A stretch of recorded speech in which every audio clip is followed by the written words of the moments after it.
let's get on with the fixtures, because first weekend of the season, the first game, Friday night, it's going to be live Glad on all talkSPORT. over. Yes, I'm glad all over. Crystal Palace against Arsenal, and it sounds like it's a tough start for Arsenal, because they had a horrible start last season. They went to Brentford and lost. Then they faced Liverpool and Man City, had no points from 3 games. But you're delighted you hit Arsenal. No, it's not quite so bad for Arsenal this season. Not so hard this time around. That first game's tricky. They only got 1 point off Vieira's Palace last season, but it looks straightforward after that. Home to Leicester, then 2 newly promoted sides at Bournemouth, home to Fulham. Arsenal have a tough October after the international break. They face Spurs, Man City and Liverpool in quick succession.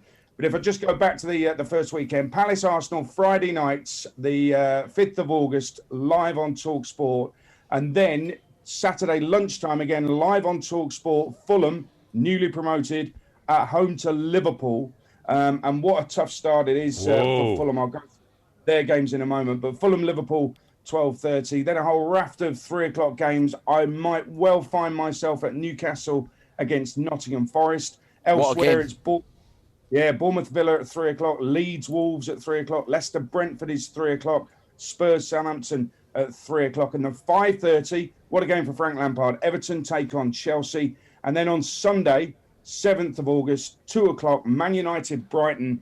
And the champions Man City at 4:30 go to West Ham United. So that's the opening weekend of this season, the first weekend of August. Adrian, it's not an easy start for United there. Brighton, I thought Brighton were great last season.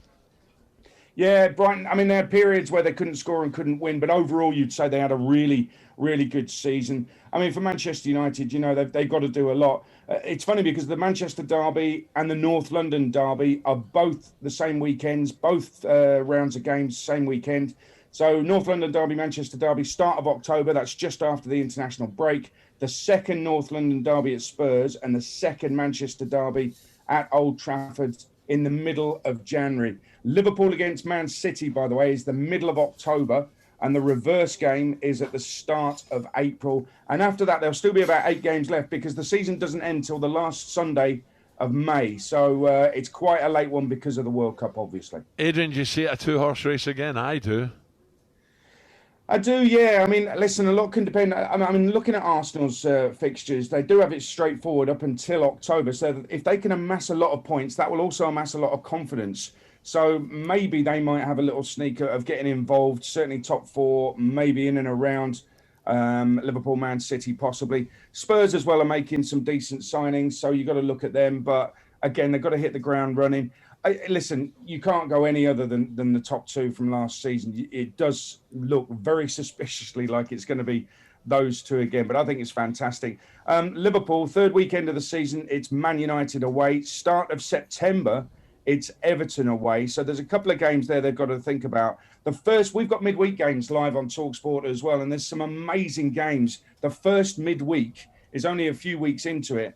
And West Ham v Spurs, Liverpool versus Newcastle, and Manchester City against Nottingham Forest are all in that first midweek at the end of August. So some brilliant games to look forward to there.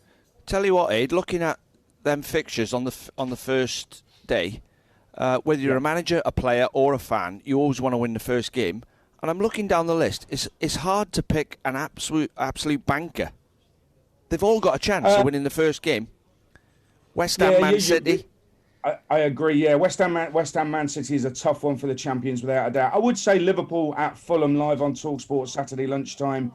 Liverpool, it will be a major surprise if they don't win that. Fulham newly promoted. I get what you're saying. Newcastle Forest, I think, is a fascinating game. But Newcastle, we're talking about, I know that Simon Jordan yesterday and Jim White had a little bit of a row about whether Newcastle will finish top 4 yesterday. But there's high hopes. No chance.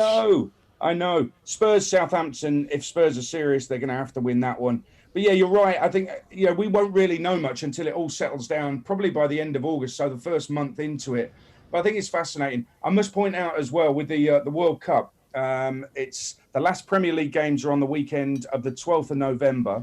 And none of the traditional title-chasing giants meet on that weekend. I think a lot of people were suspicious that, TV would want some big games that final weekend before the World Cup. None of the traditional title chasers or top 4 chasers meet, but it is Newcastle, Chelsea and Fulham against Man United that weekend in the middle of November before the World Cup. And early that following week, England and Wales head out to Qatar. They return for a full set of Boxing Day games, but this is important. There's no second Christmas game. Premier League is back Boxing Day, and then they play again on New Year's Eve. So it's not like they're playing 26 and 28. That's not going to happen this year. They come back for Boxing Day. That's the first game back. Then they play again New Year's Eve. And Adrian, you're going to be busy with live football with talkSPORT. We've got some great coverage coming up this season for our listeners. Oh, absolutely. I mean, there's so many games. I mean, I'm still at the tail end of last season, if you like. So I've got the women's game tonight. I'm doing the women's Euros as well, and that will be the end of my season. So I'm heading up to about 130 games. You're not missing drive time, Adrian? Well, I'm still doing Mondays for now. Little bit of a dropped hint there, but it's just for now. But yeah, listen, love the time with Goffey. Love doing it with Darren Bent. But I love being at football, Alan. You must know that by now. I love being at football. So it's been thoroughly energising and exciting going to all these games. A lot of travel involved, but I just love being live at a football match. That for me is what it's all about. So yeah, we've got the Euros this summer. We've got the World Cup in Qatar, but the Premier League coming back is what it's all about. And start of August, those games look fantastic.